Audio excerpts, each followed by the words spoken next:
Hello बच्चों, आज हम देखेंगे क्लास 12 का सेट नंबर 4। ठीक है। अब देखिए क्लास 12 का ये फिजिक्स का सेट नंबर 4 है और पहला एक क्वेश्चन आप देख रहे होंगे। तो पहला क्वेश्चन कैसे दिखाई दे रहा है? न्यूमेरिकल। तो जितने भी इस समय फिजिक्स के पेपर बन रहे हैं उसमें सबसे ज़्यादा वेटेज किसका है? न्यूमेरिकल का है। तो हमारा जो पहला क्वेश्चन है और पहला एक क्वेश्चन आप देख रहे होंगे, तो पहला क्वेश्चन आपको दिखाई दे रहा होगा पहले चैप्टर से है। पहला क्वेश्चन पहले चैप्टर से है और फार्मूला क्या है आपका? फार्मूला होता है Q equal to n e. यही फार्मूला है, Q equal to n e. क्योंकि दे दिया है कि इस पर आवेश कितना है, आवेश आपकी वैल्यू दे दिया है, Q की वैल्यू दे दिया है। एक धातु के टुकड़े पे इतना आवेश है तो Q दे दिया है, मतलब कि 3.2 गुणे, ये कुलामी है तो बस इतना लिख सकते हैं हम लोग। आवेश दे दिया है 3.2। आपसे पूछा है एन की वैल्यू और ई दे दिया है। ई की वैल्यू दे दिया है 1.6 गुणे 10⁻⁻19। अब देखिए जो चीज़ उधर गुणा में होता है इस साइड लेके आते हैं तो किस में आता है? भाग में आता है। तो यहाँ से आपका हो जाएगा 3.2 और नीचे हो जाएगा 1.6 गुणे 10⁻⁻19 बराबर यन। अब इसको काट सकते हैं हम लोग, दशमलव से दशमलव ऐसे ही कट जाएगा और ये होगा 16 दूना के 32। दो बार में कटेगा, घात को नीचे से ऊपर लेके चले जाइए। 2 गुणे 10 घात प्लस 19, किसकी वैल्यू आएगी? एन की। तो एन बराबर हम लिख सकते हैं एन बराबर 2 गुणे 10 घात 19। ये आपकी वैल्यू आ जाएगी, किसकी वैल्यू? एन की वैल्यू आ जाएगी। तो एन की वैल्यू आ गई इलेक्ट्रॉनों की संख्या। तो यहाँ पर देख सकते हैं जो ऑप्शन नंबर दूसरा वाला है वो बिल्कुल क्या है? सही है। तो हम लोग चलते हैं अपने अगले क्वेश्चन पे, क्योंकि बहुत लंबा वीडियो है और ज़्यादा पूरा एक सेट कराना है तो जितना जल्दी हो सके वो करा दिया जाए। अगला आपसे क्वेश्चन कर रहा है कि किसी धारामापी को वोल्टमीटर में बदलने के लिए क्या किया जाता है। ठीक है, तो इतना याद रखिएगा, धारामापी को वोल्टमीटर बदलना हो तो हमेशा प्रतिरोध को श्रेणी क्रम में लगाते हैं और प्रतिरोध उच्च प्रतिरोध होना चाहिए, उच्च प्रतिरोध। तो पहला वाला ऑप्शन बिल्कुल सही है कि उच्च प्रतिरोध को क्या करना चाहिए? श्रेणी क्रम में लगाना चाहिए। कब? जब धारामापी माने गैल्वेनोमीटर होता है। गैल्वेनोमीटर को वोल्ट मीटर बदलने के लिए, और जो वोल्ट मीटर होता है वो वोल्टेज को नापता है, वोल्टेज नापता है। तो इसीलिए क्वेश्चन में कह रहा है कि धारामापी से विभवांतर का मापन करने के लिए क्या जोड़ते हैं? तो इतना याद रखिएगा, उच्च प्रतिरोध जोड़ते हैं, लेकिन किस क्रम में? श्रेणी क्रम में जोड़ते हैं। और एक बात और याद रखिएगा कि जो विभवांतर होता है वो विभवांतर को कौन नापता है? तो वोल्ट मीटर नापता है। ठीक है। अगला क्वेश्चन आपके सामने दिखाई दे रहा है कि विद्युत चुंबकीय तरंगों में वैद्युत क्षेत्र और चुंबकीय क्षेत्र के बीच कालांतर कितने डिग्री का होता है? तो ये होता है 90 डिग्री का। कालांतर कितने का होता है? 90 डिग्री का। डायरेक्ट याद रखिएगा कि विद्युत चुंबकीय तरंगों में वैद्युत क्षेत्र और चुंबकीय क्षेत्र के बीच कालांतर 90 डिग्री का होता है। फिर अगला क्वेश्चन देखिए, ये प्रिज्म वाला क्वेश्चन आपके सामने आया हुआ है और ये क्वेश्चन बहुविकल्पी में दिया है। कम से कम इसको देना चाहिए था 2 नंबर में, या 1 नंबर में दे ही, बहुविकल्पी में नहीं देना चाहिए था। 1 नंबर से ऊपर 2 नंबर में देना चाहिए। आपसे इस क्वेश्चन में कह रहा है कि जो विचलन कोण है, विचलन कोण प्रिज्म कोण के क्या है? बराबर है। तो आप जानते होंगे कि जो विचलन कोण डेल्टा एम होता है वो प्रिज्म कोण ए के क्या है? बराबर। ये सवाल में दे दिया है।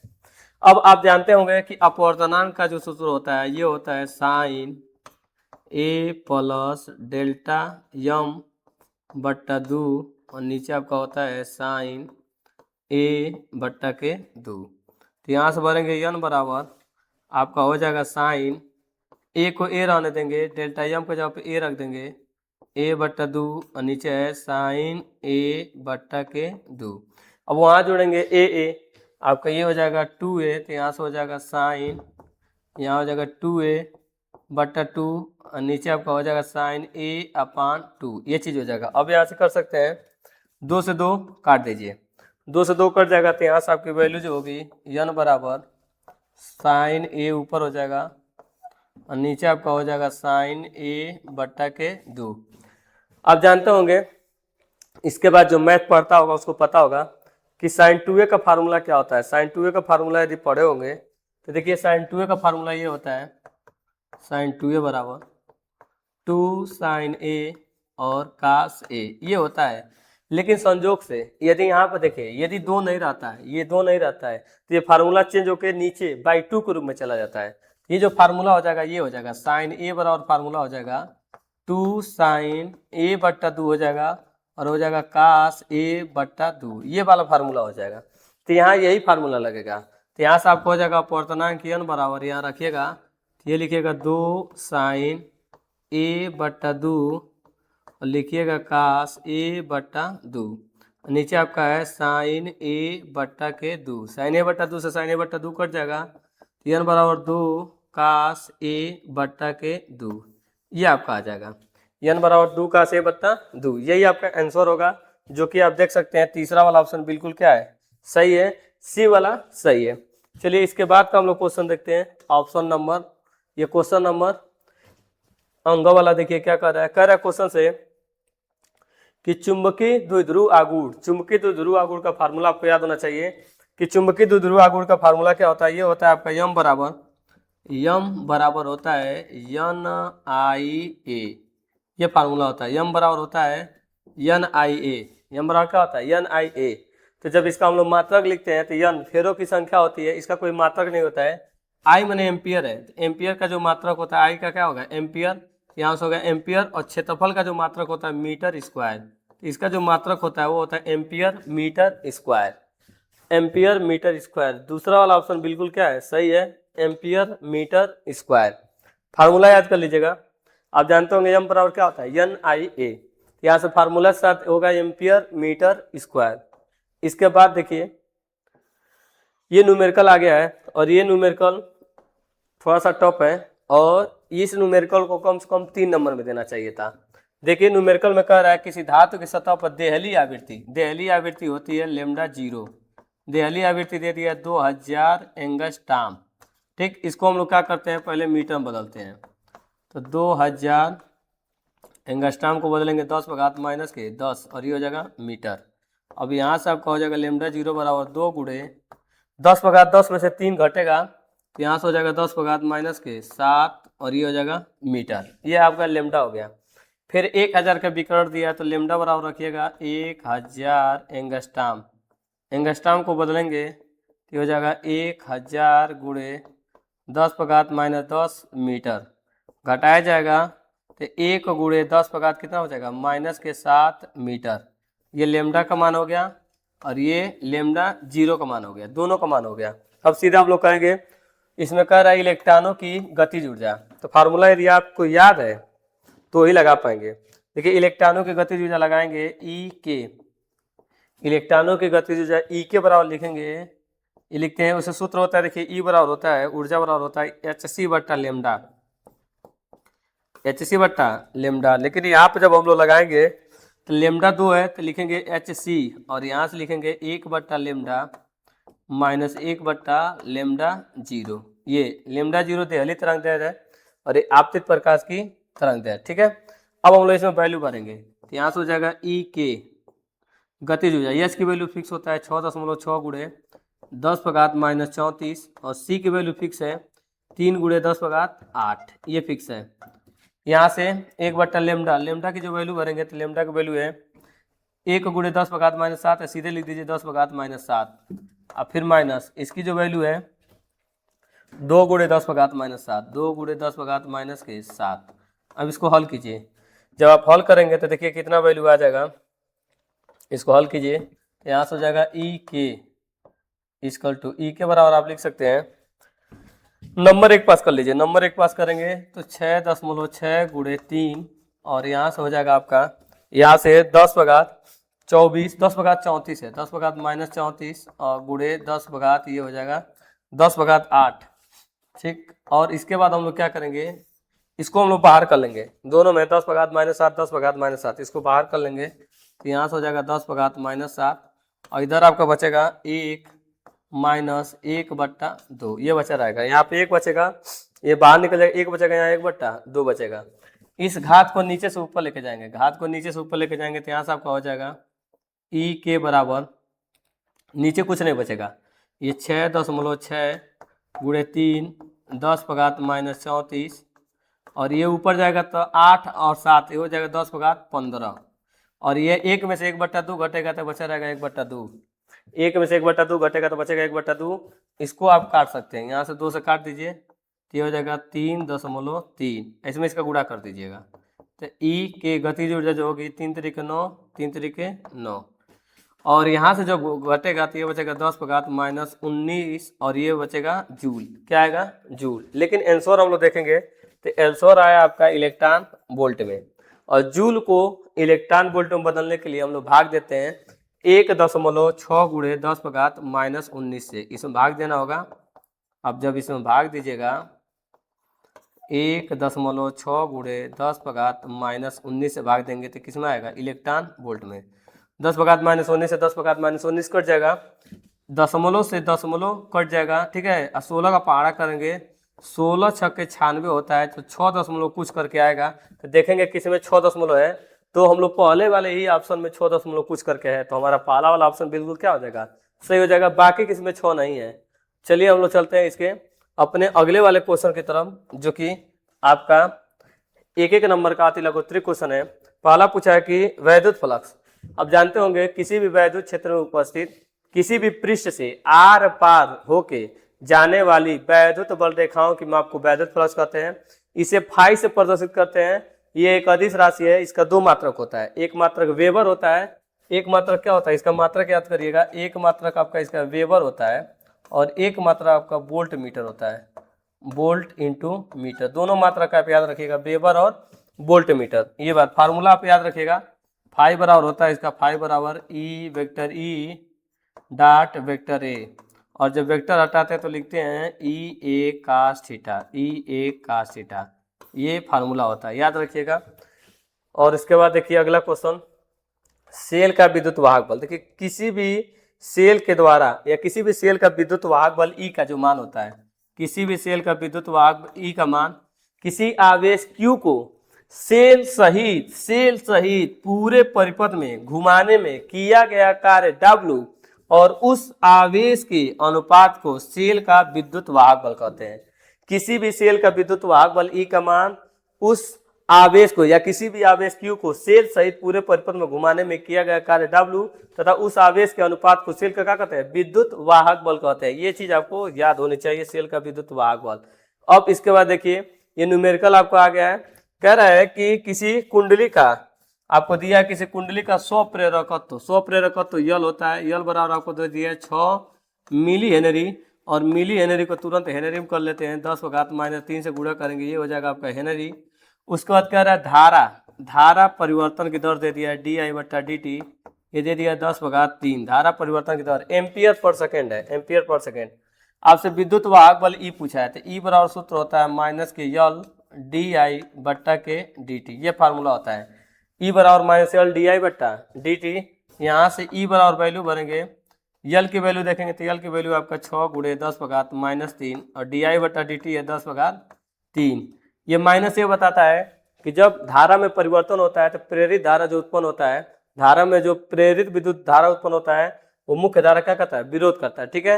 ये निगेटिव चीज ये दिखाता है। तो यहाँ माइनस लिख सकते हैं, कोई दिक्कत नहीं है, माइनस लिखिए, उससे कोई दिक्कत नहीं है। या माइनस न भी लिख सकते हो, उससे कोई दिक्कत नहीं है, ठीक है। माइनस से कोई मतलब नहीं है क्वेश्चन लगाने में। और यहाँ से 10 का घात प्लस 3 10 का घात ये वाला कट जाएगा, तो 6 वोल्ट आपका आंसर आएगा। कितना आएगा? 6 वोल्ट, यही आपका आंसर है, ठीक है। जरूरी नहीं है कि आप माइनस लिखिए, ठीक है। फार्मूले में निगेटिव चिन्ह ये दिखाता है, क्या दिखाता है आपको?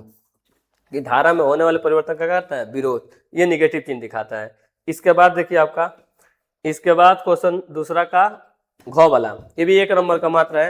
रदरफोर्ड के परमाणु मॉडल की 2 कमियां। तो रदरफोर्ड ने परमाणु के अस्थायित्व को नहीं बता पाए थे, किसी परमाणु के अस्थायित्व को नहीं बता पाए थे, और दूसरी कमी थी कि रेखीय स्पेक्ट्रम को नहीं बता पाए थे। 2 कमी है, और बार बार ये क्वेश्चन पूछा है कि रदरफोर्ड के परमाणु मॉडल की 2 कमियां बताइए। अब देखिए ये क्वेश्चन ध्यान दीजिएगा, कोई भी कह रहा है कि एक शुद्ध अर्धचालक है, वो जीरो केल्विन पर उसका क्या मतलब कि 0 केल्विन पर क्या प्रभाव पड़ता है? तो याद रखिएगा, यदि कोई शुद्ध अर्धचालक है और उसका तापमान 0 केल्विन है, तो जो बैलेंस सेल में मुक्त इलेक्ट्रॉन हो, बैलेंस सेल में जो इलेक्ट्रॉन होगा ना, वह चालन सेल में नहीं जा पाएगा। यह साफ साफ कह रहा है कि शुद्ध अर्धचालक का तापमान 0 केल्विन हो, तो 0 केल्विन पर अर्धचालक में कोई भी इलेक्ट्रॉन बैलेंस बैंड से चालन बैंड में कूदने के लिए आवश्यक ऊर्जा प्राप्त नहीं कर पाता, इसलिए कोई भी मुक्त इलेक्ट्रॉन नहीं पाया जाता है। ये होता है अर्धचालक में, शुद्ध अर्धचालक में।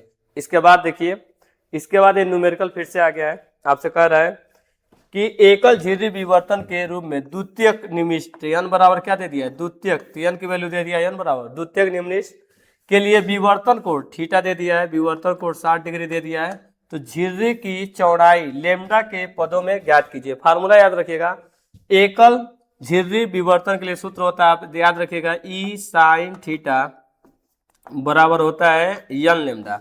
ई साइन थीटा क्या होता है, एन लेमडा होता है।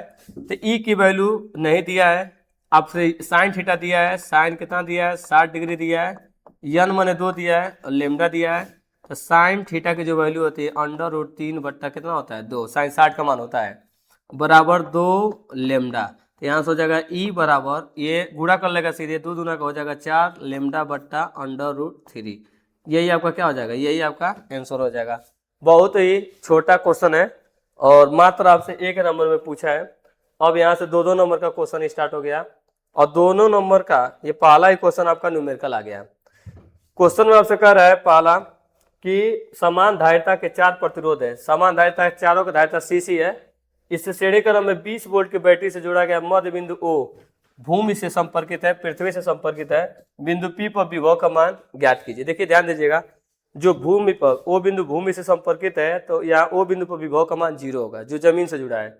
तो देखिए विभव में अंतर कितने का है, 20 वोल्ट है, क्योंकि प्लस वाला P से जुड़ा है और माइनस वाला Q से जुड़ा है। तो प्लस का P पर जुड़ा है तो P पर विभव ज्यादा होगा और Q पर विभव कम होगा और दोनों का अंतर 20 होगा। दोनों का अंतर कितना होगा, 20। तो हम देखेंगे इस तरह लिखेंगे, P बिंदु पर विभव में से Q बिंदु पर विभव घटा देंगे और अंतर कितने का आएगा, 20। विभव में अंतर कितने का है, 20। इसको हम बना के समीकरण नंबर 1 छोड़ सकते हैं। अब देखिए इसमें यहाँ का विभव ज्यादा होगा, यहाँ शून्य, इसमें से विभव इसको घटाएं, इसमें से विभव इसको घटाएंगे तो आपस में क्या आएगा, बराबर आएगा। तो P बिंदु पर विभव घटाते हैं, P में से किसको घटाएंगे, O बिंदु पर विभव, हाँ O बिंदु विभव में से किसको घटाएंगे, Q बिंदु का विभव। तो हम लिखेंगे यहाँ से VP, O बिंदु पर विभव 0 है, इधर O बिंदु पर विभव 0 है, माइनस VQ। अब ये जीरो से कोई मतलब नहीं है, ये माइनस वाला इस साइड लेके आएंगे तो प्लस हो जाएगा, प्लस VQ, उधर बचेगा 0, इसको लिखेंगे समीकरण नंबर 2 और 1 में 2 को जोड़ देंगे, समीकरण 1 में समीकरण 2 को जोड़ेंगे। जोड़ने के बाद देखिए कैसे होता है, VP माइनस VQ बराबर 20, यहाँ हो जाएगा VP प्लस VQ बराबर 0। जोड़ने पर ये प्लस माइनस कट जाएगा, VP 2 VP हो जाएगा और यहाँ से 20 हो जाएगा, 2 से काटेंगे तो यह आएगा 10। तो यहाँ से VP, P बिंदु पर विभव जो आएगा वो कितना आएगा, 10 वोल्ट। आइए थोड़ा सा क्वेश्चन आप लोग पढ़े नहीं होंगे, लेकिन इस तरह का भी क्वेश्चन बोर्ड में अब आ रहा है, तैयार कर लीजिए अच्छे से। चलिए अब अगले वाले क्वेश्चन की तरफ चलते हैं हम लोग। अगला क्वेश्चन आपका है एम्पियर का परिपति नियम, लिखना भी है और इसका सिद्ध भी करना है। तो एम्पियर का परिपति नियम बोलता है किसी भी बंद परिपथ में चुंबकीय क्षेत्र का रेखीय समाकलन उस बंद परिपथ में बहने वाली धारा I के μ0 गुना के क्या होता है, बराबर होता है। ये बोलता है, देखिए चुंबकीय क्षेत्र का रेखीय समाकलन किसी भी बंद परिपथ में, ये सिंबल जो गोल बना है ना, ये बोलता है बंद परिपथ। किसी भी बंद परिपथ में चुंबकीय क्षेत्र का रेखीय समाकलन, चुंबकीय क्षेत्र का रेखीय समाकलन उस बंद परिपथ में बहने वाली धारा I के μ0 गुना के क्या होता है, बराबर होता है। ये आपका होता है, ठीक है। इतना आपको तैयार कर लेना है, जो कि आपको बता रहा है जहाँ μ0 क्या होता है, निर्वात की चुंबकशीलता होता है। μ0 क्या कर रहा है, निर्वात की चुंबकशीलता है। देखिए इसको प्रूव कैसे किया है, कह रहा है माना एक कागज के तल के लंबवत एक धारावाही तार Y लिया है, y डैश भी बोल सकते हैं इसको, y डैश, तार में धारा I एम्पियर की बह रही है। माना तार से r दूरी पर एक वृत्तीय पथ है जिसका केंद्र तार पर ही स्थित है, किसी बिंदु O पर स्थित है जैसा कि चित्र में दिखाया गया है, और r त्रिज्या, इसका त्रिज्या r त्रिज्या के वृत्ताकार पथ के किसी बिंदु पर P पर चुंबकीय क्षेत्र की तीव्रता। देखिए तार लंबा है, जब तार लंबा है तो इसके कारण चुंबकीय क्षेत्र की जो तीव्रता होगी वो होगी μ0/2 पाई, ये हो जाएगा I/r, ये हो जाएगा B बराबर μ0 2 पाई I/r हो जाएगा।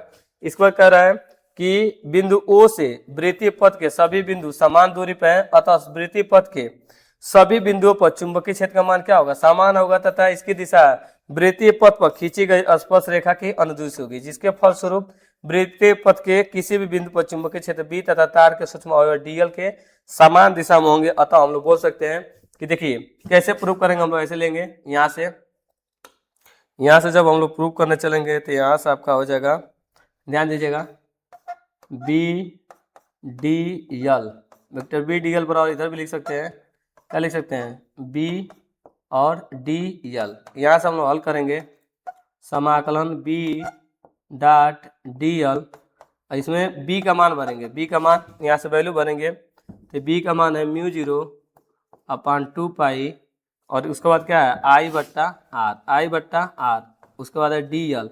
अचर राशि बाहर निकल जाएगा, तो यहाँ से ऐसे रह जाएगा b डॉट डी एल, अचर राशि बाहर निकलेगा म्यू 0 अपान 2 पाई आई बट्टा आर, बाहर निकल जाएगा, अंदर रहेगा डी एल। डी एल जो है इस छोटी सी लंबाई है, पूरी लंबाई लेंगे तो पूरी लंबाई क्या कहलाएगी, परिधि कहलाएगी। तो यहाँ से आपका हो जाएगा B dot D L equal to, ये तो रहेगा म्यू 0 2 पाई आई बट्टा आर, और यहाँ से हो जाएगा 2 पाई आर, 2 पाई से 2 पाई कट जाएगा, आर से आर कट जाएगा, तो हमारा जो प्रूफ करना था वो प्रूफ हो जाएगा। यहाँ से हो जाएगा बी डॉट डी एल बराबर आपका हो जाएगा म्यू 0 और क्या हो जाएगा म्यू 0 आई। यही आपको क्या करना है, यही प्रूफ करना है, और ये प्रूफ हो चुका है। ऐसे ही प्रूफ करना होगा। एम्पियर का परिपति नियम बहुत ही इंपॉर्टेंट है, एम्पियर का परिपति नियम। अब इसके बाद गो वाला देखिए, प्रकाश का ध्रुवण। प्रकाश का ध्रुवण क्या होता है, जब सूर्य से आने वाली प्रकाश की किरणें होती हैं वो अध्रुवित प्रकाश किरणें होती हैं। जब अध्रुवित प्रकाश किसी टूरमैलिन क्रिस्टल से बाहर निकलती है या प्रवेश करती है, प्रवेश करने के बाद जब उसमें से बाहर निकलती है तो अध्रुवित प्रकाश को ध्रुवित प्रकाश में कन्वर्ट कर देती है। इस घटना को क्या कहते हैं हम लोग, क्या कहते हैं, ध्रुवण कहते हैं। यहाँ देख भी सकते हैं कि जब साधारण प्रकाश को टूरमैलिन क्रिस्टल से डाला जाता है तो निर्गत प्रकाश विद्युत वेक्टर कंपन सीमित होकर केवल एक ही दिशा में रह जाता है। ऐसे प्रकाश को समतल ध्रुवित प्रकाश कहते हैं, और इस घटना को या इस क्रिया को क्या कहते हैं, ध्रुवण कहते हैं। ये देखिए क्या होता है अध्रुवित प्रकाश, यहाँ से जब ऐसे जाएगा अध्रुवित प्रकाश क्या होता है, ये सभी दिशाओं में कंपन करता है। सभी दिशाओं में क्या करता है, कंपन करता है। अध्रुवित प्रकाश जो कि होता है वो सभी दिशाओं में ऐसे कंपन करता है आपका अध्रुवित प्रकाश। अध्रुवित प्रकाश जो होता है वो आपका सभी दिशाओं में कंपन करता रहता है। ठीक, इतना आपको याद होना चाहिए। सभी दिशाओं में क्या करता है, कंपन करता रहता है। ये अध्रुवित प्रकाश है। और जो ध्रुवित प्रकाश होता है, ध्रुवित प्रकाश वो केवल एक ही दिशा में कंपन करता है। जो ध्रुवित प्रकाश होता है वह केवल एक ही दिशा में कंपन करता है, केवल एक ही दिशा में। ठीक है, ये समतल ध्रुवित प्रकाश है, और वो ऊपर वाला कौन है, अध्रुवित प्रकाश है। ठीक है, ये बात याद रखिएगा। यही आपको लिखना था, फिगर भी बनाना था। इसके बाद देखिए पीएन संधि डायोड में अग्रभिन्नता का है। पीएन संधि डायोड जब पी टाइप का अर्धचालक को बैटरी के धन टर्मिनल से जोड़ देते हैं और एन टाइप का अर्धचालक को बैटरी के री टर्मिनल से जोड़ देते हैं, तो ऐसे परिपथ को हम बोल सकते हैं पीएन संधि डायोड। ध्यान दीजिएगा, इसका फिगर यदि आप बनाते हैं तो पीएन संधि डायोड ऐसे बनता है। देखिए यहाँ से आप ले लीजिए, ये आप प्लस बना लीजिए, इधर आप छोटा सा माइनस बना लीजिए, और यहाँ से लीजिए पी टाइप का अर्धचालक। बैटरी क्या करते हैं हम लोग ऐसे जोड़ देते हैं, ऐसे देखिए थोड़ा सा, ये आप ले लीजिए, और 6 परत रहता है, और 6 परत हो जाएगा इसमें, और 6 परत बना सकते हैं आप लोग। ठीक, ये आप इसमें क्या होता है, ये आपका पी टाइप, ये आपका क्या होता है एन टाइप। हम लोग क्या करते हैं इसको, ये जो एन टाइप होता है इसको ले जाकर बैटरी के री टर्मिनल से जोड़ देना है, और पी टाइप को किसको जोड़ देना है, बैटरी के धन टर्मिनल से जोड़ देते हैं, तो इसको बोलते हैं पीएन संधि डायोड। और इसमें देखिए क्या होता है अग्रभिन्नत होता है, क्योंकि पी वाला किससे जुड़ा है, प्लस से, और एन वाला किससे जुड़ा है, माइनस से। पी वाले में क्या पाए जाते हैं, कोटर पाए जाते हैं, और एन वाले में क्या पाए जाते हैं, मुक्त इलेक्ट्रॉन पाए जाते हैं।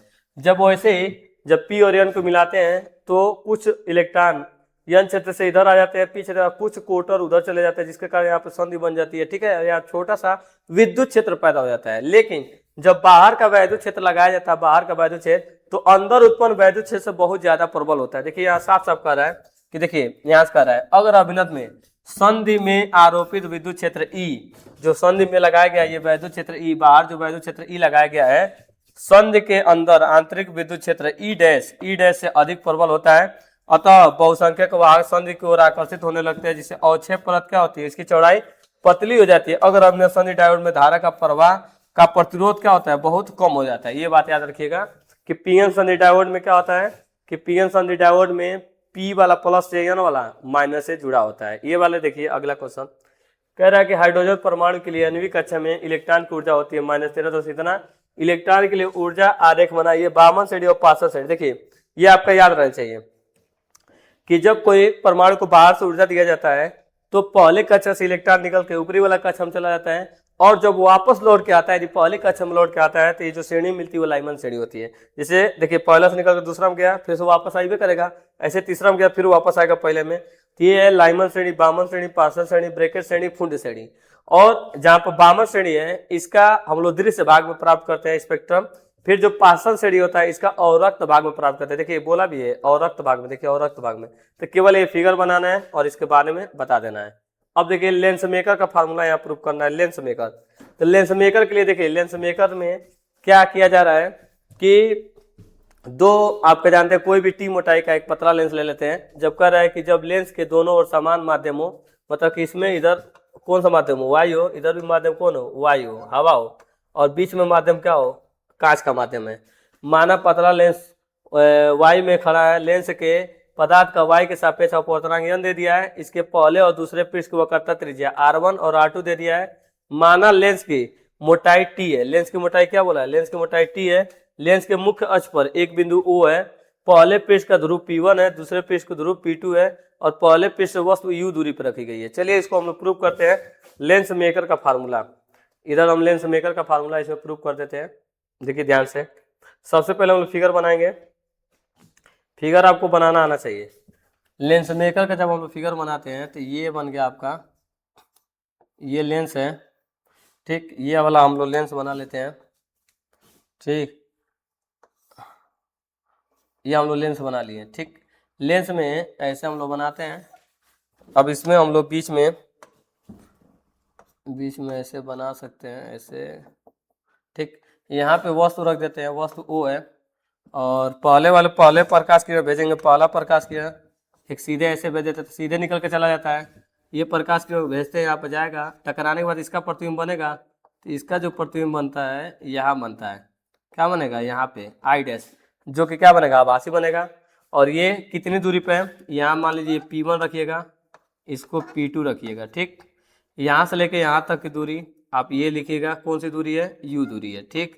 ये लेंस की जो मोटाई रखिएगा, लेंस की मोटाई क्या रखिएगा, T, लेंस की मोटाई क्या रखिएगा, T। और दूसरी बात देखिए, जब ये प्रतिबिंब बन जाएगा, पहले वाले पृष्ठ P1 के लिए प्रतिबिंब कहाँ बना है, आई डैश बना है, और ये जो आई डैश प्रतिबिंब है दूसरे वाले पृष्ठ के लिए क्या करेगा, वस्तु का कार्य करेगा। और दूसरा वाला पृष्ठ इसका दोबारा प्रतिबिंब बनाएगा, इसका दोबारा प्रतिबिंब बना के दिखाएगा, और ये प्रतिबिंब यहाँ बनेगा, यहाँ बन जाएगा, जो कि क्या होगा, वास्तविक होगा, ठीक। तो पहले वाले वस्तु के लिए, पहले वाले वस्तु जो रखा गया है इसके लिए जो यहाँ पर बना है, इतनी जो दूरी है, कितनी दूरी पर बना है, V डैश पर बना है, और दूसरे के लिए जो प्रतिबिंब बना है वो किस पर बना है, V पर बना है। अब हम लोग लिखेंगे अपवर्तन के सूत्र से। हम जानते हैं कि अपवर्तन के सूत्र से हम लोग क्या जानते हैं, ये होता है n2 बट्टा V माइनस n1 बट्टा U इसको टू होता है n2 माइनस n1 बट्टा R। ये आपका फार्मूला होता है, n2 बट्टा V माइनस n1 बट्टा U, n2 माइनस n1 बट्टा R। इसी फार्मूले में हम रखेंगे। इसी फार्मूले में जब हम लोग रखेंगे तो देखिए पहले माध्यम का अपवर्तनांक जो है n1 है, दूसरे माध्यम का n2 है, फिर माध्यम हवा आ गया तो इसका क्या हो जाएगा, n1। तो रखेंगे पहले वाले, लिखेंगे पहले पृष्ठ किसके लिए, P1 के लिए, पहले पृष्ठ P1 के लिए हम बात करेंगे। तो पहले पृष्ठ की बात करेंगे तो लिखेंगे n2 माने दूसरा माध्यम। तो देखिए दूसरा माध्यम क्या है, दूसरा माध्यम आपका है ये कांच है, बट्टा V मैंने पहले वाले वस्तु के कारण प्रतिबिंब कहाँ बना है, तो प्रतिबिंब बना है V डैश पर, प्रतिबिंब कहाँ बना है, V डैश पर, माइनस पहला माध्यम Y है, वस्तु कितनी दूरी पर रखी है, O वस्तु है तो U दूरी पर रखी गई है, बराबर n2 माइनस n1 बट्टा R1 रखेंगे। समीकरण नंबर क्या बना देंगे, 1। ये समीकरण नंबर 1 बन जाएगा। अब बोलेंगे दूसरे वाले पृष्ठ की बात करेंगे, दूसरे पृष्ठ, देखिए दूसरे वाले पृष्ठ की बात करेंगे, दूसरा पृष्ठ किसके लिए, P2 के लिए। दूसरा पृष्ठ लिखेंगे P2 के लिए कौन सी बात कर रहा है, जब दूसरा ये पृष्ठ हो जाएगा, ये दूसरा पृष्ठ है, और इस दूसरे पृष्ठ के लिए वस्तु ये काम करेगा, वस्तु ये है और प्रतिबिंब ये वाला बना है, वस्तु उधर है तो वस्तु की दूरी लिखेंगे तो वस्तु की दूरी इस वाले पृष्ठ से वस्तु की दूरी यहाँ से लेके कहाँ तक है, ये वाला दूरी हम नहीं जानते, ये दूरी नहीं जानते हैं, तो पूरे भी डैश में से टी वाला काट के क्या कर देंगे, निकाल देंगे। तो यहाँ से हो जाएगा दूसरे वाले पृष्ठ के लिए लिखते हैं n2, n2 माने दूसरा माध्यम, तो दूसरा माध्यम n1 है, दूसरा माध्यम n1 है बट्टा प्रतिबिंब की दूरी, तो प्रतिबिंब इसके लिए कितनी दूरी बना है, इसके लिए प्रतिबिंब भी पर बना है, माइनस पहला माध्यम मतलब कि ये पहला माध्यम इसका v2 है, और वस्तु कितनी दूरी पर रखी है, तो आई डैश पर वस्तु है, तो वस्तु के लिए लिखेंगे यहाँ पर ध्यान दीजिएगा v डैश माइनस के टी। यहाँ एक खेल है, ठीक है, इस खेल को समझ लीजिएगा क्यों ऐसा किया गया है। इक्वल टू दूसरा माध्यम, तो दूसरा माध्यम n1 है, पहला माध्यम n2 है बट्टा के r2 लिखा जाएगा। अब एक यहाँ पर और भी कलाकारी होगा, कलाकारी ये होगा कि जो v डैश है वह टी मोटाई की तुलना में बड़ा है, तो यहाँ से v डैश बड़ा है किससे, टी से, तो हम लोग क्या करेंगे, छोड़ देंगे, टी को छोड़ देंगे, तो यहाँ से हो जाएगा n1 बट्टा v माइनस n2 बट्टा v डैश बराबर n1 माइनस n2 डी हो जाएगा r2। समीकरण नंबर क्या बना देंगे, 2, दोनों को जोड़ दिया जाएगा, 1 और 2 को जोड़ दीजिए, जोड़ेंगे 1 2 को, तो बाएं वाला बाएं तरफ जुड़ेगा, दाहिने वाला दाएं तरफ, तो यहाँ से जोड़ेंगे n2 v dash minus n1 u dash plus n1 v minus n2 v dash बराबर इधर जुड़ेंगे तो n2 माइनस n1 बट्टा r1 plus n1 minus n2 बट्टा के लिख देंगे r2। यहाँ से देखिए कटने वाला कट जाएगा, n2 v डैश कट जाएगा, यहाँ से लिखेंगे n1 बट्टा v माइनस n1 बट्टा u, उधर जैसे वैसे रहने दीजिएंगे n2 माइनस n1 बट्टा के r1, माइनस कॉमन कर लेंगे तो बदल जाएगा n2 माइनस n1 बट्टा हो जाएगा r2। यहाँ से n1 कॉमन कर लेंगे, n1 कॉमन हो जाएगा तो 1 बट्टा v माइनस 1 बट्टा u, यहाँ से ये कॉमन कर लेंगे n2 माइनस n1, यहाँ से आपको हो जाएगा 1 बट्टा r1 माइनस 1 बट्टा r2। ये जो चीज़ गुणा में इधर जाएगा तो क्या करेगा, इधर जाएगा तो भाग करेगा, तो यहाँ से आपका हो जाएगा, यहाँ से वैल्यू हो जाएगी 1 बट्टा v माइनस 1 बट्टा u इसको टू ये नीचे चला जाएगा, यहाँ से हो जाएगा आपका n2 बट्टा n1 माइनस n1 बट्टा n1, इधर आपका हो जाएगा 1 बट्टा r1 माइनस 1 बट्टा r2, यहाँ से ये चीज़ हो जाएगा, यहाँ से n1 से n1 कट जाएगा, 1 बट्टा v माइनस 1 बट्टा u क्या कहलाता है, 1 बट्टा f कहलाता है, यहाँ से n2 बट्टा n1 कहलाता है 1 n2 माइनस 1 1 बट्टा r1 माइनस 1 बट्टा r2, यही प्रूफ हो जाएगा। अगला क्वेश्चन देखिएगा, अगला क्वेश्चन आपका दिया है कि किरचॉफ का नियम लिखिए और दिए गए परिपथ को व्हीटस्टोन सेतु के बी और डी पर विभव बताइए और धारा भी बताना है, I1 I2 भी बताना है, आपको I1 बताना है और साथ में क्या बताना है, I2 भी बताना है। तो किरचॉफ का दोनों नियम आपको याद होना चाहिए। किरचॉफ का पहला नियम जो कहता है कि किसी भी बंद परिपथ में किसी संध या जोड़ पर मिलने वाली कुल धाराओं का बीजगणितीय योगफल कितना होता है, 0 होता है।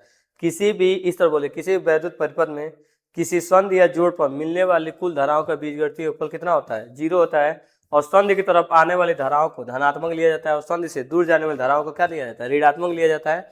और ये जो किरचॉफ का पहला नियम जो होता है वो आवेश संरक्षण पर होता है, ठीक है। दूसरा नियम क्या होता है, ऊर्जा संरक्षण पर होता है। तो किरचॉफ का नियम आप लिख सकते हैं, ठीक है। जो किरचॉफ का नियम आप बता दिए ये भी लिख सकते हैं। यही सब बोला है कि संधि की तरफ आने वाली धाराएं धनात्मक होती है, संधि से दूर जाने वाली धाराएं ऋणात्मक होती हैं, ये लिख सकते हैं। और बाकी किरचॉफ का जो दूसरा नियम होता है यहाँ भी देख सकते हैं। किरचॉफ का जो दूसरा नियम कह रहा है, देखिए कह रहा है किरचॉफ का जो दूसरा नियम कहता है किसी भी वैद्युत परिपथ में किसी बंद पास में कह रहा है कि भिन्न भिन्न बोल सकते हैं, किसी भिन्न भिन्न पासों में बहने वाली विद्युत धारा I तथा उसके साथ लगे संगत प्रतिरोध R के गुणनफल का बीजगणितीय योगफल का मान उस बंद पास में लगे कुल विद्युत वाहक बल E के बीजगणितीय योगफल के क्या होता है, बराबर होता है। यही आपको लिखना है। किसका नियम है, किरचॉफ का दूसरा नियम। तो दोनों नियम याद कर लीजिएगा, किरचॉफ का पहला नियम और किरचॉफ का दूसरा नियम। चलिए हम लोग न्यूमेरिकल लगाते हैं। इस न्यूमेरिकल पर विशेष ध्यान दीजिएगा। सबसे पहले ध्यान दीजिएगा, आपके सामने जो न्यूमेरिकल में बोला है कि धारा निकालना है, तो सबसे पहले हम धारा देखते हैं। तो देखिए यहाँ से I1 धारा जा रहा है, इसमें भी I1 धारा ही जा रहा है। इसका मतलब जो धारा इसमें जा रहा है 2 वाले में, वही धारा 4 वाले में जा रहा है। तो ये दोनों श्रेणी क्रम में, जो धारा 3 वाले में जा रहा है वही धारा 6 वाले में जा रहा है। तो इसका मतलब ये दोनों श्रेणी क्रम है। तो ये दोनों जोड़ेंगे 4 और 2 6 हो जाएगा, ये दोनों जोड़ेंगे 6 और 3 9 हो जाएगा। तो सबसे पहले हम लोग यहीं से निकाल लेते हैं ये वाला। सबसे पहले इसको हम लोग लिखते हैं R डैश, R1 लिख लीजिए, R1 लिखेंगे, इन दोनों को जोड़ दीजिए, 2 + 4 मिलकर कितना हो जाएगा 6 ओम, पहला हो गया। फिर यहाँ से R2 लिख लीजिए, इन दोनों को जोड़ दीजिए, इन दोनों को जोड़ेंगे 3 और क्या लिखेंगे 6 बराबर कितना हो जाएगा 9 ओम हो जाएगा। तो दो तो जोड़ दिए। अब ये देखिए ये दोनों मिलके एक प्रतिरोध, ये दोनों मिलके एक प्रतिरोध, ठीक। अब आमने सामने हो जाएंगे तो ये हो गया 6 और ये हो गया 9। तो अब यहाँ से लिख दीजिए 1/R3, तीसरा निकाल लीजिए 1/R3 बराबर 1/R1, तो 6 रख दीजिए, 1/R2 तो 9 रख दीजिए। इन दोनों का एलसीएम ले लीजिए। जब इन दोनों का एलसीएम लेंगे तो ये हो जाएगा आपका 18, ये हो जाएगा 36 18 और 9 दूना 18।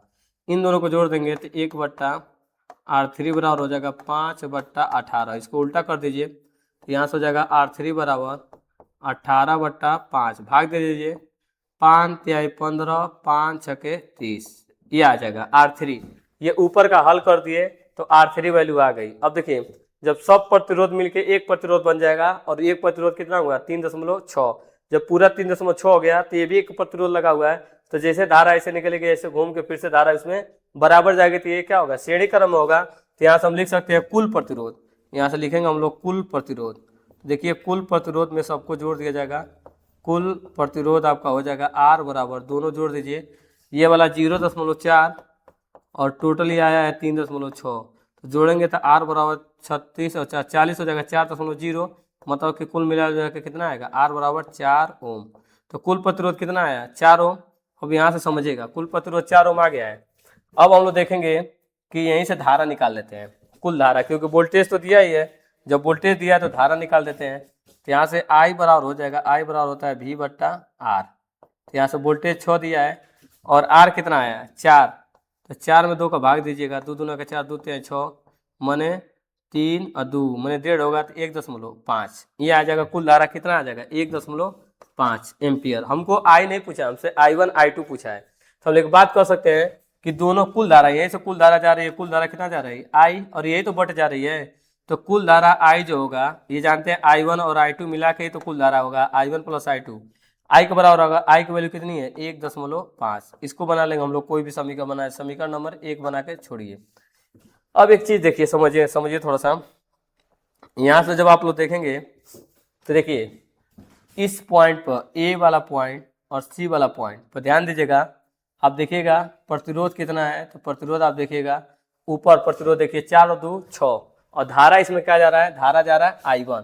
तो हम लोग जानते हैं कि वोल्टेज बराबर लिख सकते हैं प्रतिरोध गुणे धारा। तो प्रतिरोध देखिएगा तो प्रतिरोध 6 है और धारा क्या है I1।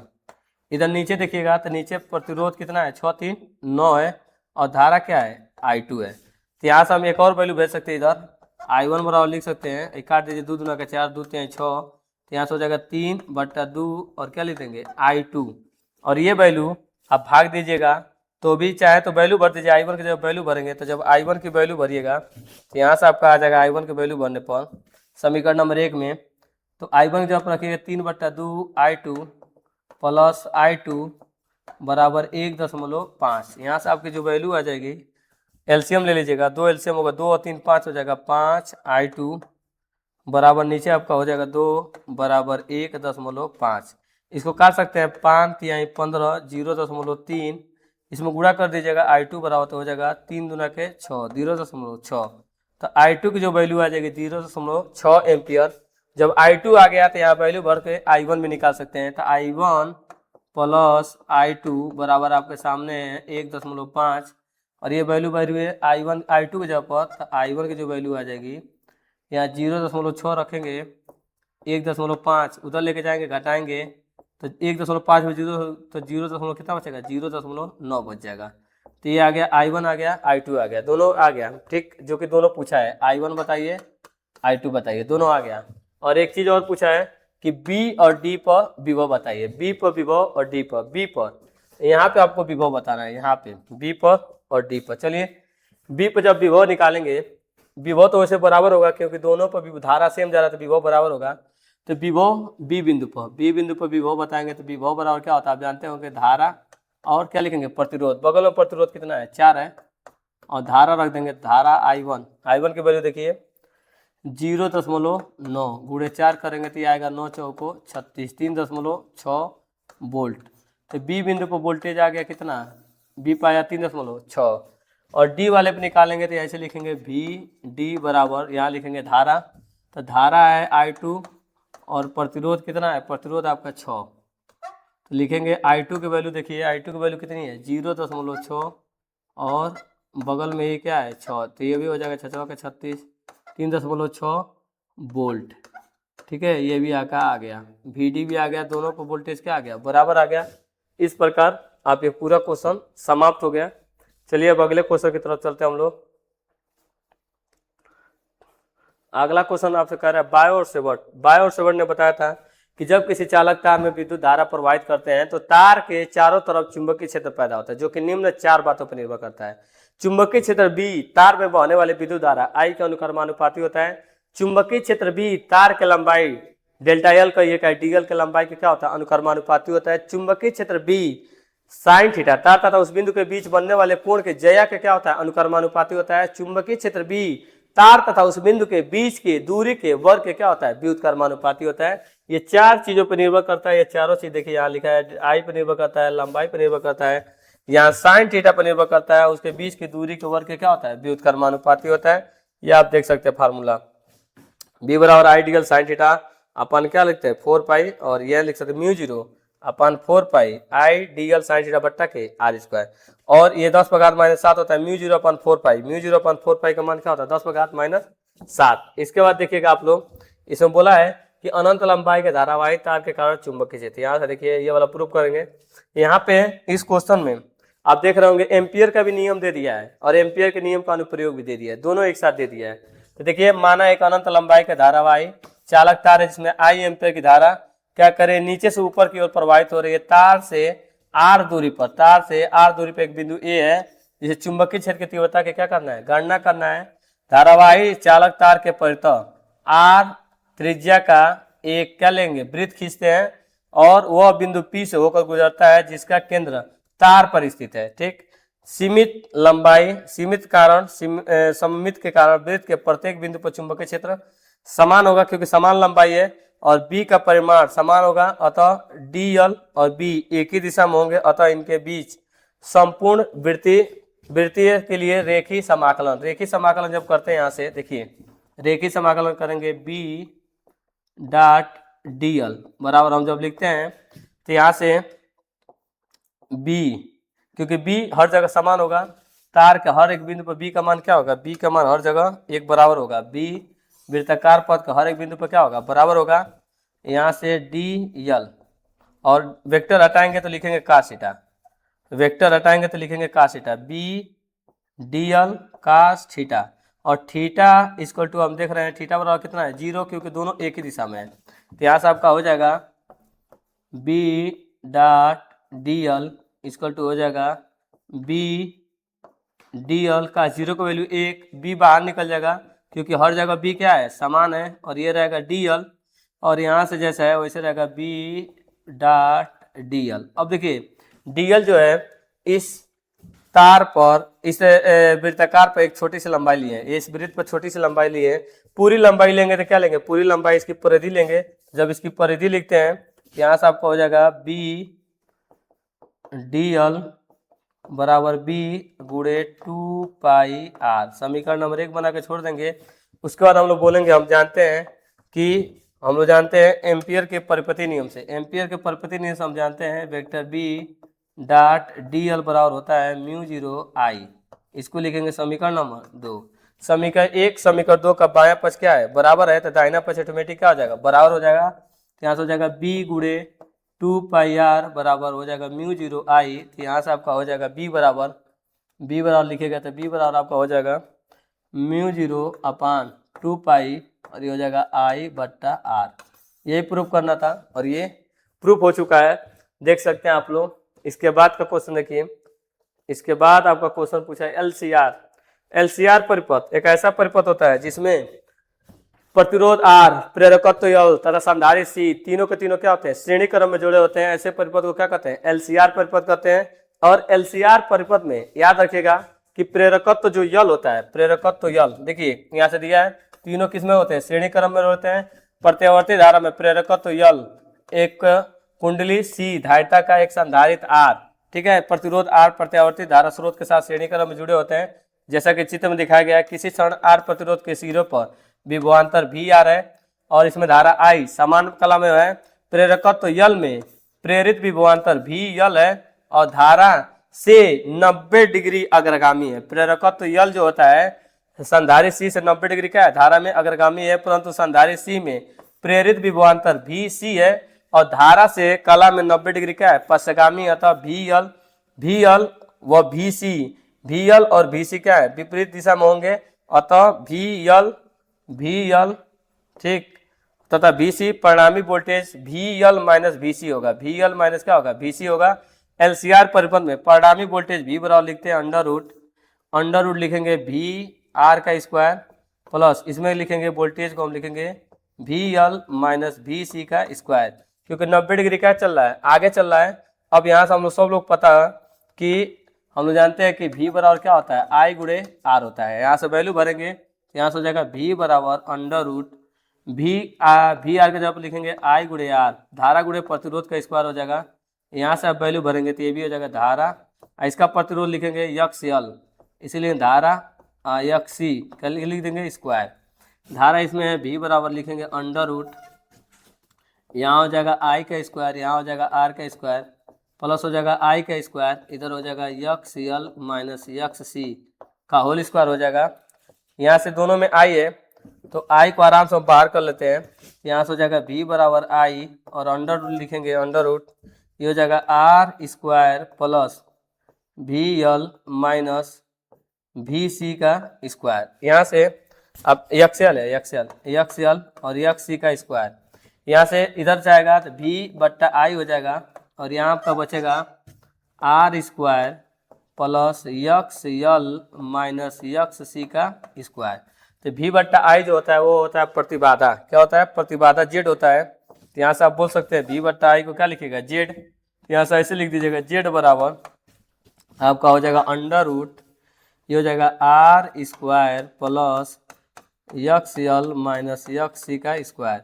एक लाइन और भी लिख सकते हैं, जेड बराबर अंडर रूट, ये हो जाएगा आर स्क्वायर, ये होता है ओमेगा यल, ये होगा 1/ओमेगा सी का स्क्वायर। ये प्रूफ कर सकते हैं, ठीक है, बस इतना ही प्रूफ कर दीजिएगा, LCR आपका क्या हो जाएगा, प्रूफ हो जाएगा।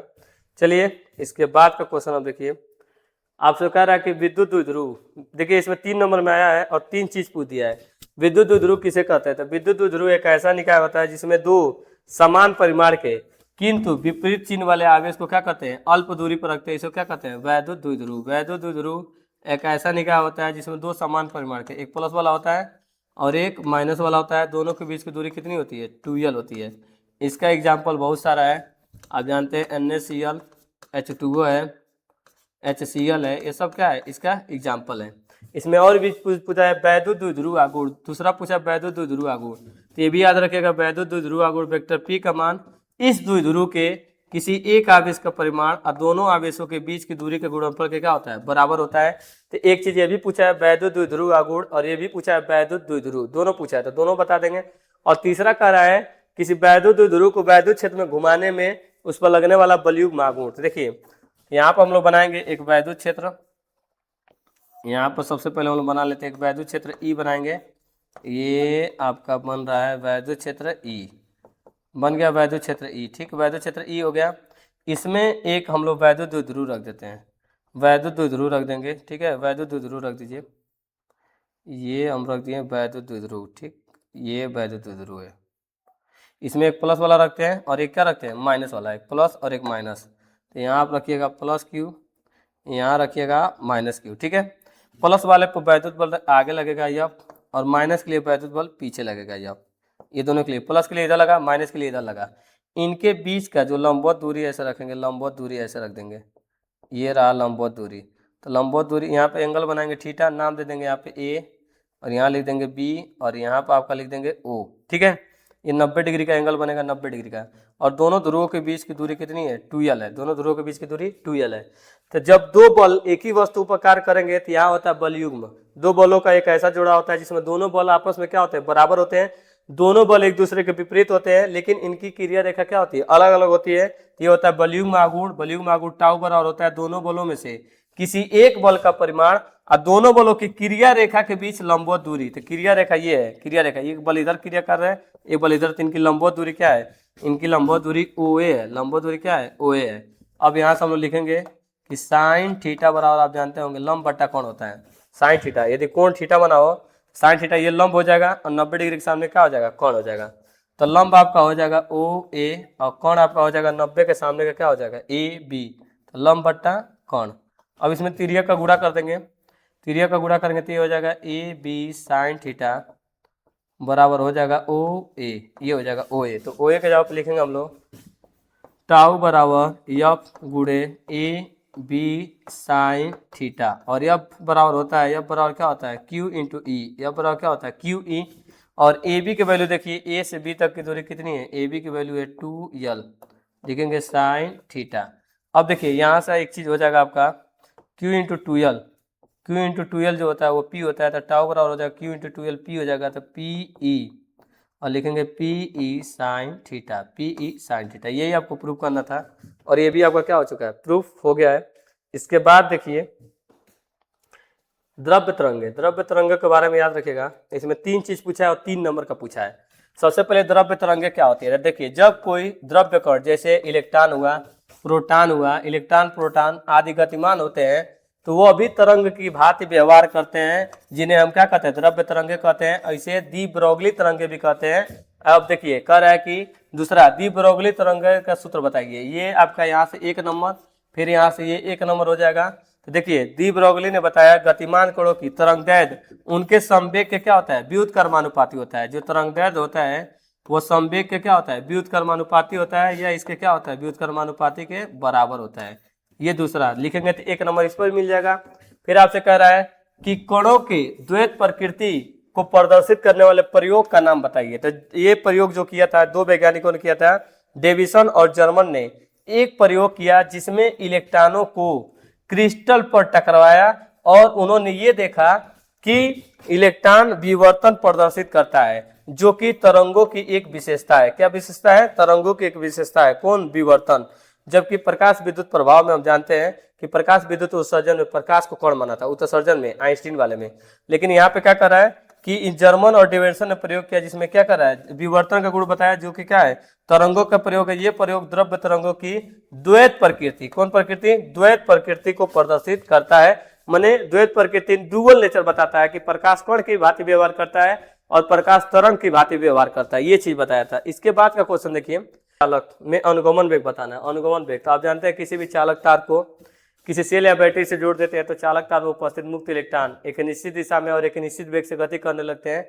इस वेग को अनुगमन वेग कहते हैं और अनुगमन वेग का होता है 10⁻⁻4 होता है।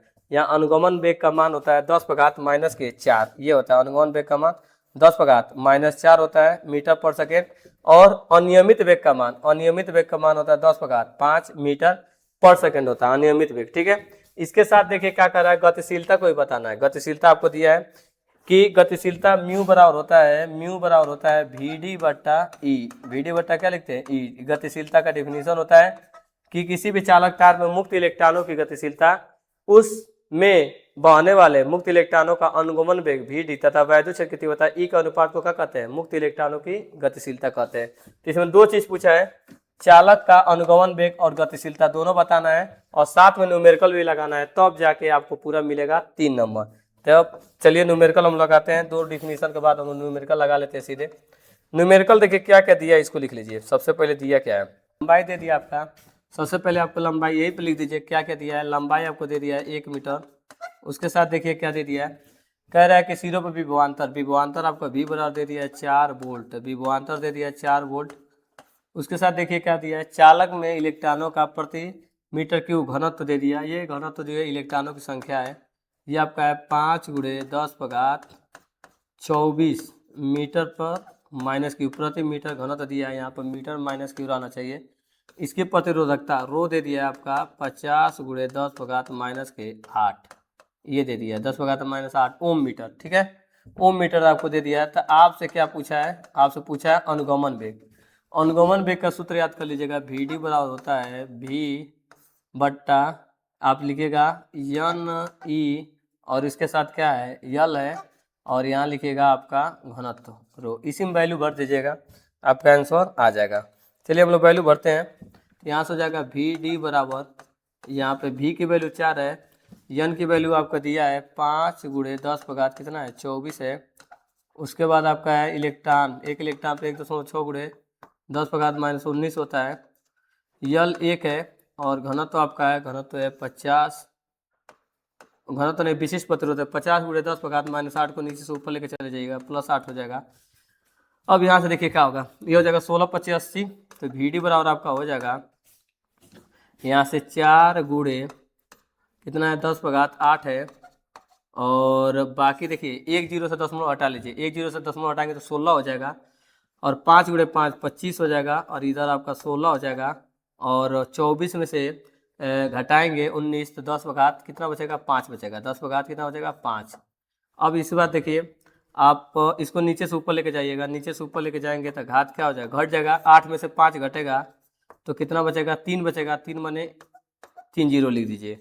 और इसके बाद आपका नीचे है 25 गुणे 16, तो यहाँ से आप कर सकते हैं 25 चौको 100 यहाँ हो जाएगा, और 4 कम 4 4 चौको 16, और ये 4 दाम में 40, तो VD बराबर आपका हो जाएगा 10 मीटर प्रति सेकेंड। यही क्या होगा इसका आंसर हो जाएगा। ऐसे ही आपको सॉल्व करना है। इसके बाद क्वेश्चन देखिए, इसके बाद क्वेश्चन कह रहा है अनुचुंबकीय प्रतिचुंबकीय लौह चुंबकीय। कई बार बता चुके हैं, अनुचुंबकीय पदार्थ ऐसे पदार्थ होते हैं जिनको किसी चुंबक के पास लेके जाते हैं तो वो चुंबकीय क्षेत्र की दिशा में क्षीण रूप से चुंबकित होते हैं, उन्हें हम कहते हैं अनुचुंबकीय पदार्थ। इसका एग्जाम्पल दिया है ऑक्सीजन, प्लेटिनम, क्रोमियम। उसके बाद होता है प्रतिचुंबकीय पदार्थ। प्रतिचुंबकीय पदार्थ ऐसे पदार्थ होते हैं जिनको किसी चुंबक के पास लेके जाते हैं तो चुंबकीय क्षेत्र के विपरीत दिशा में चुंबकित होते हैं और क्षीण रूप से चुंबकित होते हैं, उन्हें हम कहते हैं प्रतिचुंबकीय पदार्थ। और लौह चुंबकीय पदार्थ ऐसे पदार्थ होते हैं जिनको किसी चुंबक के पास लेके जाते हैं तो ज्यादा प्रबल रूप से चुंबकीय क्षेत्र की दिशा में क्या होते हैं, चुंबकित होते हैं। ये चीज याद रखिएगा। अब देखिए इसके बाद आपको कह रहा है कि ये प्रूव करके दिखाना है कि 1/F बराबर 1/V प्लस 1/U प्रूव करके दिखाना है, क्योंकि सूत्र होता है 1/F बराबर 1/V प्लस 1/U। ये प्रूव करना है, तो चलिए बिना देर किए प्रूव करते हैं। सबसे पहले बोलेंगे कि ये एक अवतल दर्पण है, ठीक, ये अवतल दर्पण बना लिए। अवतल दर्पण में हम लोग क्या करते हैं, सबसे पहले इसमें हम लोग बनाएंगे मुख्य अक्ष, ये आपका मुख्य अक्ष हो गया। इसके बाद यहाँ पर बनेंगे ध्रुव P, यहाँ बोलेंगे फोकस, यहाँ बोलेंगे वक्रता केंद्र, यहाँ पे वस्तु रख देते हैं। ये वस्तु का नाम कुछ भी दे सकते हैं, ए बी दे दीजिए, वस्तु का नाम ए बी दे सकते हैं। इससे 2 प्रकाश किरण भेजेंगे, पहला मुख्य अक्ष के समांतर दर्पण पर टकराएगा, फोकस से होकर जाएगा, दूसरा वक्रता केंद्र C से भेजते हैं, टकराएगा और वापस ही आ जाएगा, ठीक है। यहाँ से एक लंब दे देते हैं, यहाँ से लंब देंगे, लंब ऐसे दे देते हैं, इस पर लंब डाल देंगे, ऐसे नाम दे देंगे यन यम। यहाँ पे नाम इसका प्रतिबिंब जो बना है इसका नाम देते हैं प्रतिबिंब, जो बनेगा इसका लिख देते हैं जो भी A' और लिख देंगे B', ऐसे नाम दे सकते हैं, ठीक। ये सब बनाने के बाद हम लोग देखते हैं इसमें 4 समकोण त्रिभुज बना है, 4 समकोण त्रिभुज। यहाँ से देखिए A समकोण त्रिभुज ये भी बना है, यहाँ देखिए ऐसे समकोण त्रिभुज ये भी बना है, और यहाँ बना है समकोण त्रिभुज। तो हम लेंगे पहले 2 समकोण त्रिभुज, ये वाला समकोण त्रिभुज दूसरे समकोण त्रिभुज का हमेशा क्या होता है, समरूप होता है। तो लिखेंगे हम लोग पहला वाला जो समकोण त्रिभुज है, लिखेंगे समकोण समरूप त्रिभुज, नाम लिखेंगे इसका A, इस तरह लिख लीजिएगा BAC, इस तरह लिख लीजिएगा BAC, तथा दूसरा लिखिएगा दूसरा CA'B, दूसरा लिखिएगा त्रिभुज CA'B' में। हम जानते हैं कि बड़े वाला त्रिभुज, जो बड़ा वाला त्रिभुज है उसकी ऊंचाई लेंगे तो उसकी ऊंचाई क्या है AB, फिर छोटे वाले त्रिभुज की ऊंचाई जो है आपका है A' और उसके साथ क्या है B' है। फिर लिखेंगे बड़े वाले त्रिभुज का आधार, तो बड़े वाले त्रिभुज का आधार है AC, छोटे वाले त्रिभुज का आधार तो ये है CA', ये बना लेंगे समीकरण नंबर 1। इसके बाद हम लोग दूसरा लेंगे, दूसरा इधर का इस साइड का है यन यम यफ, और ये है पहले लिखेंगे समकोण समरूप त्रिभुज जो देख रहे हैं यन यम यफ, तथा इसका नाम लिखेंगे FA'B, तथा लिखेंगे FA'B' में, ठीक है। हम लोग बड़े वाले त्रिभुज की ऊंचाई लेंगे तो बड़े वाले त्रिभुज की जो ऊंचाई है वह है यम यन, छोटे वाले त्रिभुज का ऊंचाई लिखेंगे तो छोटे वाले त्रिभुज की ऊंचाई है A' और क्या लिखेंगे B', ये आपका छोटे वाले त्रिभुज का क्या है ऊंचाई है। फिर बड़े वाले त्रिभुज का आधार लिखेंगे, तो बड़े वाले त्रिभुज का आधार क्या है, एफ एम है, एफ एम। छोटे वाले त्रिभुज का जो आधार लेंगे तो आधार लेंगे क्या लिखेंगे, ए डैश एफ, इसको बना लेंगे समीकरण नंबर 2। अब हम लोग एक बात बोलेंगे, दो रेखाएं समांतर है, ये दोनों रेखाएं जो जा रही है, दोनों रेखाएं क्या है, समांतर है। दोनों रेखाएं समांतर है तो बीच की ऊंचाई क्या होगी, बराबर होगी।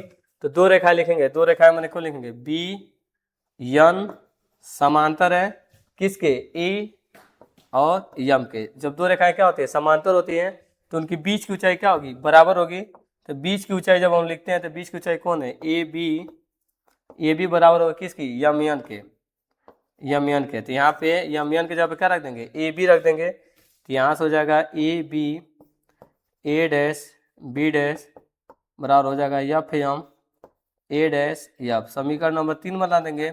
फिर हम लोग लिखेंगे गोली पृष्ठ के लिए, गोली द्वारा के लिए जो एफ से एम दूरी है वो कहाँ से नापी जाएगी, हर दूरी किससे नापी जाती है, ध्रुव पी से। तो बोलेंगे छोटे द्वारक के लिए, यहाँ से लिख देंगे छोटे द्वारक के लिए, छोटे द्वारक के लिए, छोटे द्वारक के लिए, छोटे द्वारक के लिए जो दूरी हम लोग नाप रहे हैं एफ से एम, वो दूरी नापेंगे एफ से पी। तो जहाँ पे आपको दिखाई दे रहा होगा एफ से एम, वहाँ से क्या नापना है, आपसे एफ से पी नापना है। तो यहाँ से हो जाएगा ए बी बट्टा ए डैश बी डैश बराबर एफ एम के जगह पर रखेंगे एफ पी और नीचे है ए डैश एफ। समीकरण नंबर क्या बना देंगे, समीकरण नंबर 4 बना देंगे। समीकरण क्या बना देंगे, 4।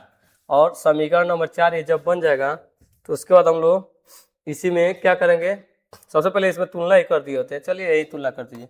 ये बायां पक्ष क्या है, बराबर है, ठीक। इसका भी आप लोग बोल सकते हैं इसका भी बायां पक्ष क्या है, बराबर है। तो दाहिना पक्ष ऑटोमेटिक क्या कर दीजिए, इसका बराबर कर दीजिए। यहाँ से हो जाएगा 1 और 4 से, ये हो जाएगा ए सी बट्टा सी ए डैश, इधर हो जाएगा एफ पी, ये हो जाएगा ए डैश एफ, ठीक। अब वैल्यू भरते हैं, ए से सी, ए से सी तो हम कुछ नहीं जानते ए से सी क्या है, लेकिन ये तो दूरी जानते हैं, ध्रुव से और वस्तु की दूरी क्या होती है, माइनस यू होती है, ये तो जानते हैं ना। तो यहाँ से वैल्यू भर दीजिए। देखिए ए से पी या पी ए से पी लिखेंगे तो ए से पी क्या होगा, माइनस यू। और देखिए ये फोकस दूरी होती है एफ से पी, एफ से पी क्या होती है, माइनस फोकस दूरी एफ। और सी से पी, सी पी जो होगी सी पी वो होगी माइनस आर। और यहाँ से ए डैश पी प्रतिबिंब की दूरी, ये हो जाएगी माइनस के भी। ये दूरी हम जानते हैं। तो AC नहीं जानते हैं, तो AC को पूरी दूरी में से ये दूरी काट के क्या कर देंगे, निकाल देंगे। तो यहाँ से आपका हो जाएगा AC के जब हम लिख सकते हैं, AC के जब पूरा दूरी क्या है AP में से क्या कर दिया जाएगा, AP में से आप CP जो लिखा है ना CP को घटा दीजिए। और CA डैश ये है तो ये भी नहीं जानते, तो पूरा दूरी आपका CP है। CP में से क्या कीजिए, ए डैश पी को घटा दीजिए, ए डैश पी को घटा दीजिए। यहाँ से हो जाएगा एफ पी जानते हैं, माइनस एफ है तो इसको रहने देंगे। ए एफ डैश नहीं जानते तो पूरा दूरी है ए डैश पी में से हम लोग क्या करना है, एफ पी घटा दिया जाएगा। एफ पी को क्या कर दिया, घटा दिया। अब वैल्यू भरते हैं। ए पी देख सकते हैं माइनस यू है, सी पी क्या है माइनस आर है, यहाँ से सी पी क्या है माइनस आर है। ए डैश पी क्या है, ए डैश पी माइनस भी है, यहाँ से ये माइनस एफ हो ही गया है। ए डैश पी है माइनस के भी है। और ये एफ पी क्या है, एफ पी आपका है माइनस के एफ है। यहाँ सॉल्व कीजिएगा, minus U minus plus R के जगह पर रखेंगे 2 एफ, और यहाँ आर के जगह पर रखेंगे 2 एफ और माइनस प्लस भी। यहाँ से हो जाएगा आपका minus F minus B plus F. अब तिर्यक का गुणा कर दिया जाएगा। तिर्यक का गुणा करेंगे, तिर्यक का जब गुणा होगा ऐसे तिर्यक का गुणा होगा इसमें, तो यहाँ पर माइनस यू प्लस 2 एफ और गुणा इसमें किया जाएगा तो माइनस के भी प्लस एफ बराबर, इधर गुणा किया जाएगा माइनस एफ और माइनस 2 एफ प्लस भी। गुणा होगा तो पहले गुणा में दूसरा गुणा ऐसे होगा, यू में माइनस भी तो यू होगा यू भी, फिर प्लस माइनस हो जाएगा यू एफ, फिर इसमें गुणा होगा प्लस माइनस 2 एफ भी, और ये प्लस में प्लस का होगा तो 2 एफ स्क्वायर।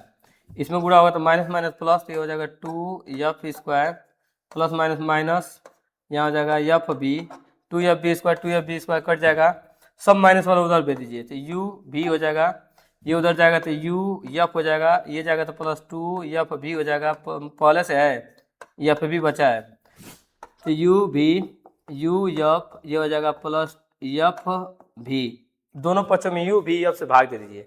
जब यू भी एफ से भाग देंगे तो यू भी एफ से भाग दीजिएगा, यू भी एफ से दोनों तरफ, यू भी एफ से, यू भी एफ से, इधर भी यू भी एफ से, तो यहाँ हो जाएगा यू भी एफ, कटने वाला कट जाएगा, प्रूफ हो जाएगा 1/f बराबर 1/v प्लस 1/u, काट सकते हैं, काटने के बाद यही प्रूफ होगा, जो कटने वाला होगा कट जाएगा, बचने वाला क्या होगा, बच जाएगा, और हमारा क्या हो जाएगा, प्रूफ हो जाएगा। तो यहाँ पे आपका है एफ बी है, तो एफ बी से एफ बी कट जाएगा, 1/u हो जाएगा, ये प्रूफ हो गया।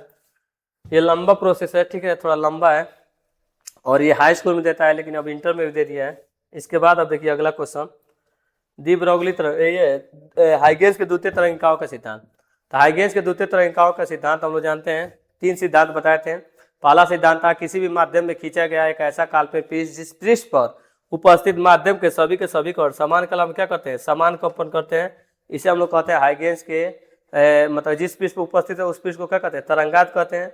और ये पहला है। दूसरा बताया था तरंगात पर स्थित प्रत्येक माध्यम कण में जो तरंगात पर उपस्थित जो माध्यम के कण होते हैं नए तरंग स्रोत का कार्य करते हैं, और जिससे नई तरंग के नई तरंगे सभी दिशाओं में निकलती हैं, इन्हें क्या कहते हैं, द्वितीयक तरंगिकाएं भी कहते हैं। उसके बाद कह रहा है किसी क्षण इन द्वितीयक तरंगिकाओं को लेकर एक स्पर्श रेखा खींचा जाए तो उस क्षण वह तरंगात की नई स्थिति को क्या कहते हैं, प्रदर्शित करती हैं। उस दशा में जो तरंगात होती हैं जो आगे बढ़ती है वो प्रारंभिक चाल से क्या होती है, अपने प्रारंभिक चाल से आगे बढ़ती हैं, ये चीज का है। उसके साथ कह रहा है कि हमको प्रकाश के अपवर्तन का सूत्र प्रूव करना है, तो चलिए प्रकाश का अपवर्तन प्रूव कर देते हैं। तो यहाँ से ध्यान दीजिए, जब इसको प्रूव करते हैं तो सबसे पहले हम लोग एक माध्यम बना लेते हैं। इसमें देखिए ये आपका अभिलंब, ये आपका विलंब है, ये भी आप अभिलंब बना लीजिए, इसका नाम रख दीजिए यन यन डैश यन यन डैश, ठीक है, बन गया। अब थोड़ा सा प्रकाश की किरण आएगी, इसका नाम होगा आपतित प्रकाश की किरण, ठीक है, ये आ रही है आपतित प्रकाश की किरण। अब यहाँ भी आ रही है आपकी आपतित प्रकाश की किरण। अब इसको क्या करना है, किस माध्यम से, विरल माध्यम से सघन माध्यम जाना है, तो अविलंब की तरफ झुक के जाएगी, ये भी अविलंब तरफ झुक के जाएगी, ठीक है। अब यहीं पर हम लोग क्या करते हैं, तरंगार्ध खींच लेते हैं। तरंगार्ध जो होता है हमेशा प्रकाश की किरणों पर क्या होता है, लंबवत होता है, 90 डिग्री ये तरंगार्ध बनाएगा, और यहाँ से एक तरंगार्ध खींच लेते हैं, यहाँ पे क डिग्री कोण बनेगा, 90 डिग्री कोण बनेगा, 2 तरंगार्ध खींच दिए। यहाँ पे आपतन कोण आई बनेगा, यहाँ पे अपवर्तन कोण आर बनेगा, ये चीज जानिए। नाम दे दीजिए इसका ए डैश या ए बी लिख दीजिए, ए बी, इसको सी लिख दीजिएगा, इसको क्या लिख दीजिए, डी लिख दीजिए, ये चीज लिख दीजिए, ठीक है। अब हम लोग इसको प्रूव करते हैं। थोड़ा सा इसमें लिखना पड़ता है कि पहले माध्यम में प्रकाश की चाल क्या है, v1 है, पहले माध्यम प्रकाश की चाल v1 है, दूसरे माध्यम प्रकाश की चाल क्या है, v2 है। पहले माध्यम का अपवर्तनांक n1 है, दूसरे माध्यम का अपवर्तनांक क्या है, n2 है। जितने समय में माध्यम के कण C से चल के B बिंदु तक आते हैं, ठीक दूसरे वाले माध्यम में, पहले वाले माध्यम में प्रकाश मतलब पहले वाले माध्यम में क्या होता है, जो कण होते हैं C से चल के कहाँ तक आते हैं, B तक आते हैं T समय में। ठीक T समय में क्या होता है कि दूसरे वाले माध्यम में कण जो होते हैं ए बिंदु से कहाँ पहुंच जाते हैं, डी बिंदु तक पहुंच जाते हैं, ठीक है। तो हम लोग यहाँ से लिखेंगे, सबसे पहले समकोण त्रिभुज बनाएंगे ए सी बी। पहला समकोण त्रिभुज देखिए, समकोण त्रिभुज आप देख सकते हैं, समकोण त्रिभुज का नाम है ए, उसके बाद है ए सी बी में क्या लेंगे, साइन को डिग्री है, साइन आई है, तो साइन थीटा बराबर क्या लिखेंगे, लंब बट्टा कोण। तो कोण के सामने का भुजा क्या होता है, लंब, तो लंब आपका हो जाएगा बी सी, और कोण होगा 90 के सामने का, तो 90 के सामने का क्या हो जाएगा, ए बी। समीकरण नंबर 1 बना देंगे। दूसरा समकोण त्रिभुज लिखेंगे ए डी बी। दूसरा समकोण त्रिभुज लिखिए, समकोण त्रिभुज ए और डी बी में, इसमें भी लीजिएगा साइन आर बराबर साइन थीटा बराबर लिखेंगे, ये लंब होगा इसके सामने का, ये लंब हो जाएगा ए डी, और कौन हो जाएगा 90 के सामने का, कौन हो जाएगा ए बी। इसको बना दीजिए समीकरण नंबर 2। 1 में 2 का भाग दे दीजिए, जब भाग देंगे तो बायां वाला बाएं तरफ भाग दिया जाता है और दाहिना वाला दाएं तरफ भाग दिया जाता है। तो यहाँ से जब भाग देंगे बी सी ए बी, ये हो जाएगा ए डी और ये हो जाएगा ए बी। अब यहाँ से कटने वाला कट जाएगा, बचने वाला बच जाएगा, ए बी से ए बी कट जाएगा, और यहाँ से हो जाएगा साइन आई, और ये हो जाएगा साइन आर, और देखिए बचेगा क्या, बी सी, और बचेगा ए डी। तो देखिए बी सी जो है वो दूरी है, तो दूरी बराबर होता है 4 गुणे समय। यहाँ से ए डी भी क्या है, ए डी भी क्या है, दूरी है, तो दूरी बराबर होता है 4 गुणे समय। तो यहाँ से जब वैल्यू भरेंगे बी सी की जगह पर, तो 4 है पहले माध्यम में V1 और समय क्या है t। इधर भी 4 रखेंगे दूसरे माध्यम में V2, समय कितना है t। t से t कट जाएगा, यहाँ से हो जाएगा साइन आई, यहाँ हो जाएगा sine R, sine I sine R. तो V1 बट्टा V2 जो होता है, V1 बट्टा V2 बराबर आप लिखेंगे sign I sine are.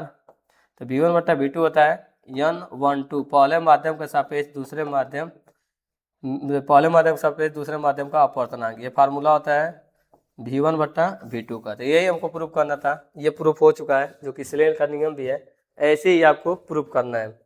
Question देखिएगा, अगला क्वेश्चन बहुत बार पूछा है कि व्यक्तिकरण और विवर्तन में क्या अंतर है, ये आपको पूरा याद होना चाहिए। पहले आप व्यक्तिकरण का डिफिनीशन लिख दीजिए, उधर विवर्तन का डिफिनीशन लिख दीजिए। फिर व्यक्तिकरण में क्या होता है, जो फ्रिंज की चौड़ाई होती है एक समान होती है, अथवा नहीं भी हो सकती है, लेकिन विवर्तन में फ्रिंजों की चौड़ाई एक समान कभी भी नहीं होती है।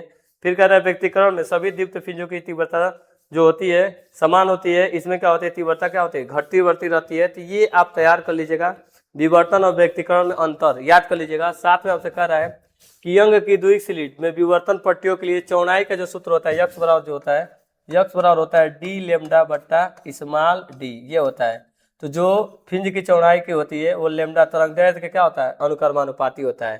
तो कह रहा है इसका व्यंजक लिखना, तो व्यंजक तो लिख दिया है। और साथ में कह रहा है कि प्रकाश की तरंगदैर्घ्य का प्रभाव, तो तरंगदैर्घ्य किस पर निर्भर कर रहा है, चौड़ाई पर निर्भर कर रहा है, जो कि यहाँ दिखा है, देखिए यहाँ लिखा है व्यक्तिगत पट्टियों की चौड़ाई डी लेमडा बट्टा के स्मॉल डी, और बाकी प्रकाश की तरंगदैर्घ्य लेमडा जितना अधिक होगी फ्रिंज की चौड़ाई उतना ही क्या होगी, अधिक होगी। तो ये आपको याद करने वाला पोर्शन था, इसको आप याद कर लीजिए। फिर आपका है प्रकाश विद्युत प्रभाव। प्रकाश विद्युत प्रभाव, देखिए इसमें क्या क्या कह रहा है, प्रकाश विद्युत प्रभाव की परिघटना का प्रकाश की किस प्रकृति को बताता है, तो प्रकाश की कण की प्रकृति को बताता है। याद करिए, याद ये कह रहा है कि प्रकाश विद्युत उत्सर्जन जो होता है प्रकाश के कण होने के बताता है, कण होने का बताता है, तरंग होने के नहीं, कण होने के।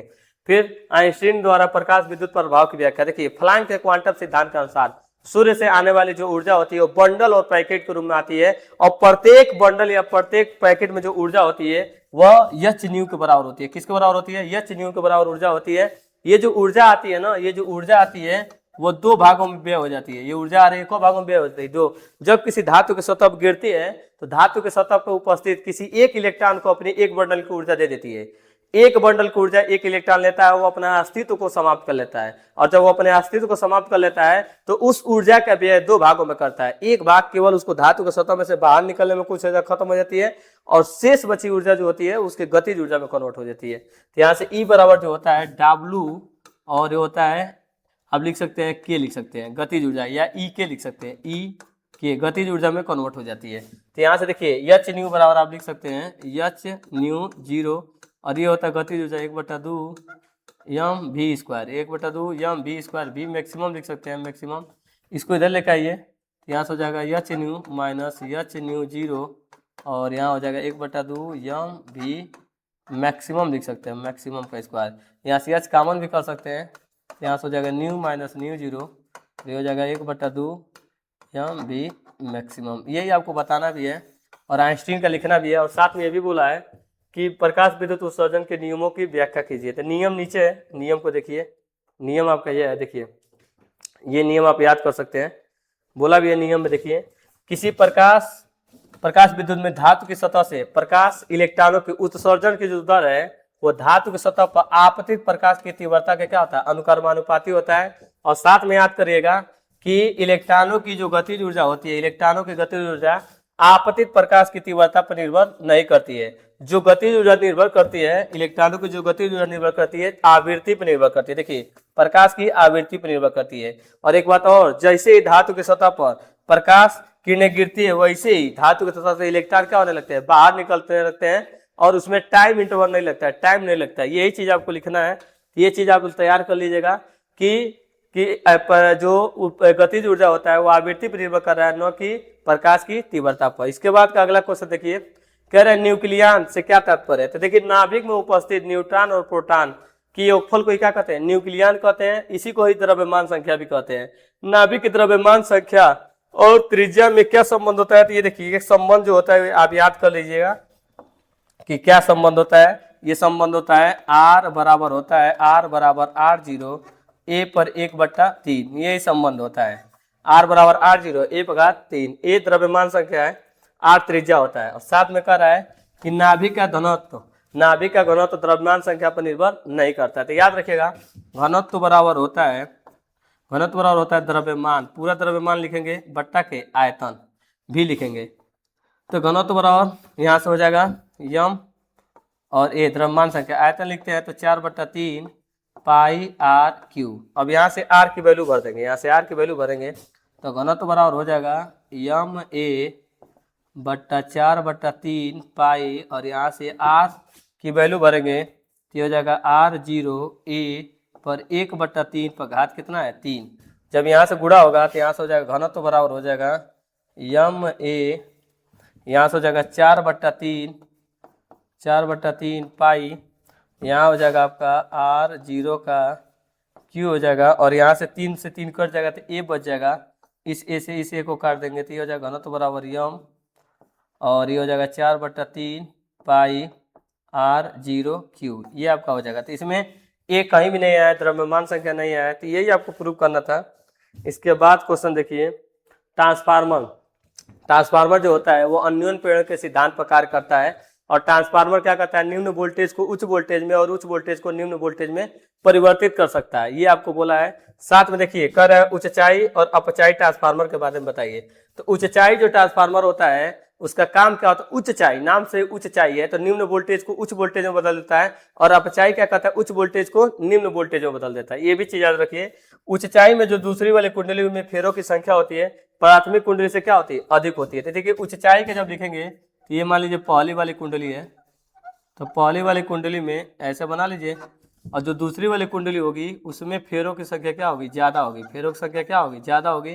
किस वाले में, इसमें नॉर्मल लोहे का बीच में क्या होता है, क्रोड होता है। ये आपका होता है प्राथमिक कुंडली, ये आपका होता है द्वितीय कुंडली। ये आपका कौन सा है, उच्चाई है।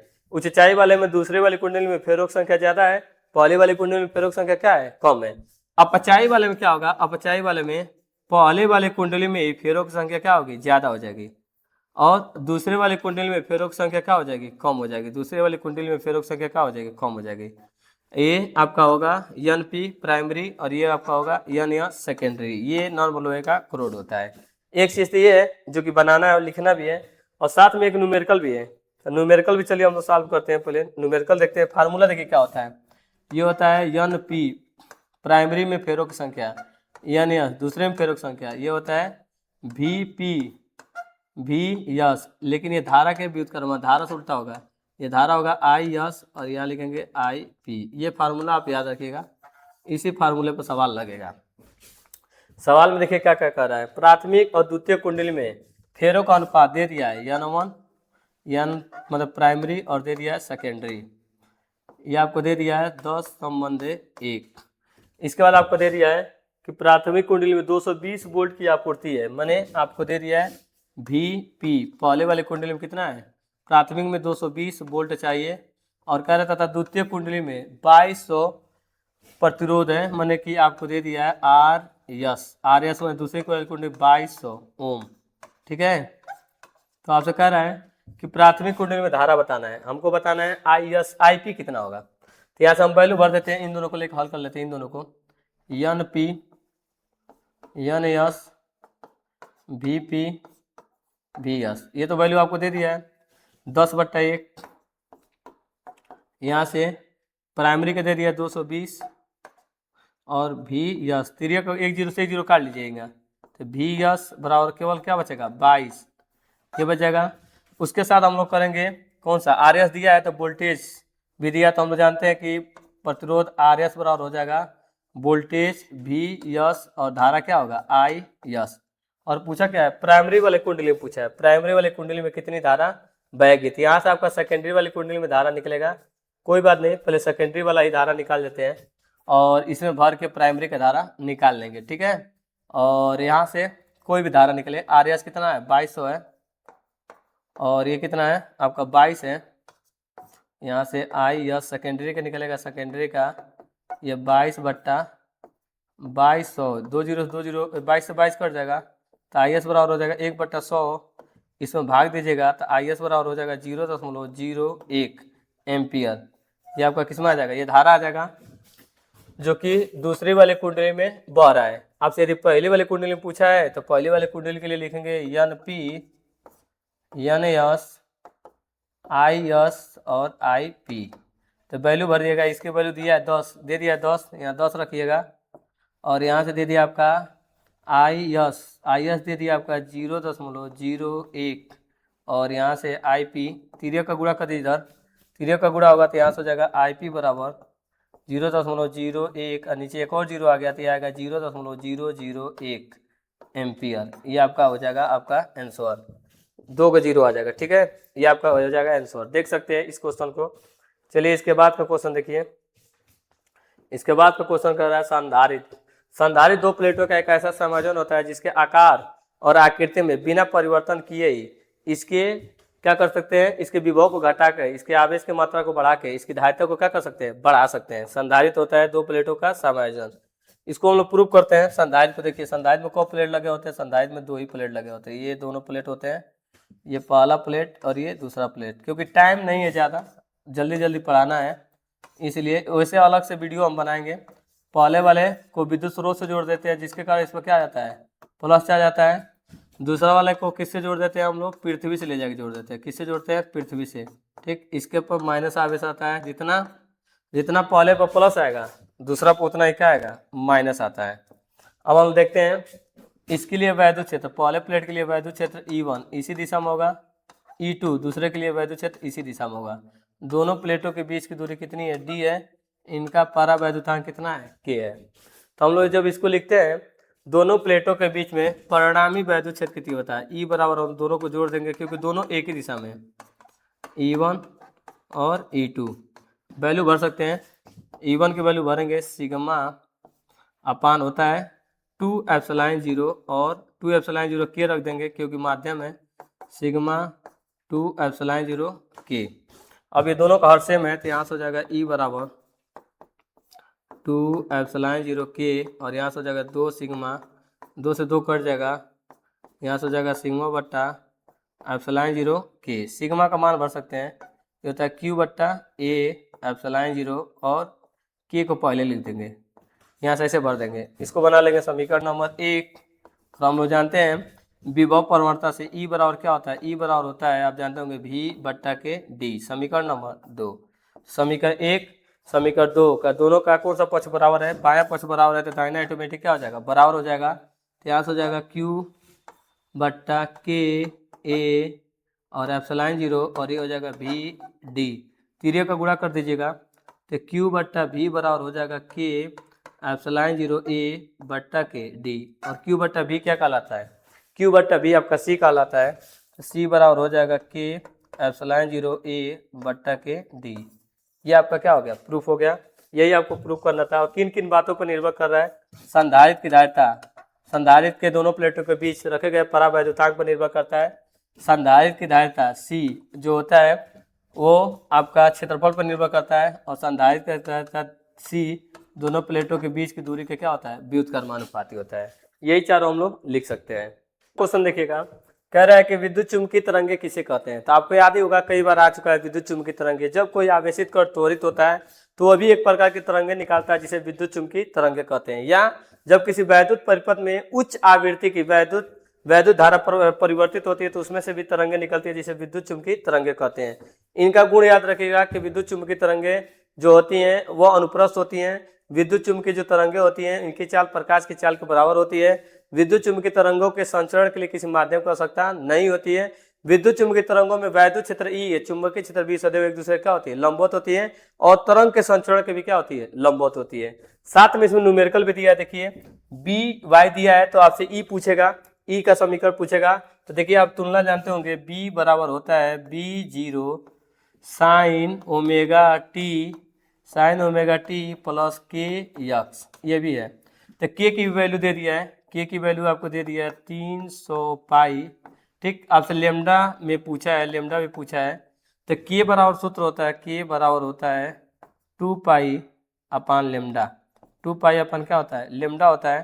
तिर्यक हुआ कीजिएगा, लेमडा बराबर हो जाएगा 2 पाई बट्टा के। तो यहाँ से हो जाएगा 2 पाई, के की वैल्यू भरिएगा तो ये 300 पाई, तो पाई से पाई कट जाएगा तो लेमडा बराबर हो जाएगा, ये 2 कम 2, ये हो जाएगा 150, तो ये हो जाएगा 1/50। अब इसमें भाग देके लेमडा का मान निकाल लीजिएगा। साथ में आपका ई पूछा है, तो यहाँ से देखिए B0 का वैल्यू इतना दिया है B0, तो हम लोग सूत्र क्या जानते हैं कि C बराबर होता है E0 बट्टा के B0। आपको तिर्यक को गुणा कर देंगे तो यहाँ से हो जाएगा E0 बराबर हो जाएगा C गुणे B0, तो यहाँ C की वैल्यू होती है 3 गुणे 10⁻8 और B0 की वैल्यू है 8 गुणे 10⁻−6। यहाँ से जब गुणा हो जाएगा, E0 है, तो यहाँ से जब गुणा कीजिएगा तो हो जाएगा 8 तरीके 24, 8 में से 6 घटेगा 2 जीरो बचेगा, तो ये हो जाएगा 2400। कितना हो जाएगा 2400। बस इस फार्मूले में रख दीजिएगा, फार्मूले में रखेंगे तो यहाँ से आपका हो जाएगा E बराबर E0। E0 का वैल्यू आपका है 2400 और बाकी साइन 2 गुणे 10⁻11t प्लस 300 पाई यक्स, ये आपका आंसर हो जाएगा। यही क्वेश्चन में आपसे पूछ रहा है, ठीक है। इसके बाद क्वेश्चन देखिए, इसके बाद क्वेश्चन आपका लास्ट, ये देखिए इनका संचरण की दिशा बाकायदे दिखाया गया है। इसके बाद दिष्ट कार्य, देखिए इसमें क्या पूछा है 5 नंबर, दिष्ट कार्य क्या होता है। तो दिष्ट कार्य एक ऐसा उपकरण होता है जो प्रत्यावर्ती धारा को पूरे मान को दिष्ट धारा में परिवर्तित करता है। जैसे हमारा मोबाइल का चार्जर, जो मोबाइल का चार्जर है, देखिए ये जो मोबाइल का चार्जर आपका है, ये क्या होता है कि ये दिष्टकारी होता है, पूर्ण तरंग दिष्टकारी है, क्योंकि ये क्या कहता है कि प्रत्यावर्ती धारा के पूरे मान को क्या कहता है, दिष्ट धारा में परिवर्तित करता है। पूरे मान को क्या कहता है, दिष्ट धारा में परिवर्तित करता है, ये कह रहा है, ठीक है। आपसे कह रहा है कि पूर्ण तरंग दिष्टकारी बताइए, तो पूर्ण तरंग दिष्टकारी में क्या होता है, पूरे मान को क्या करता है, दिष्टकारी करता है।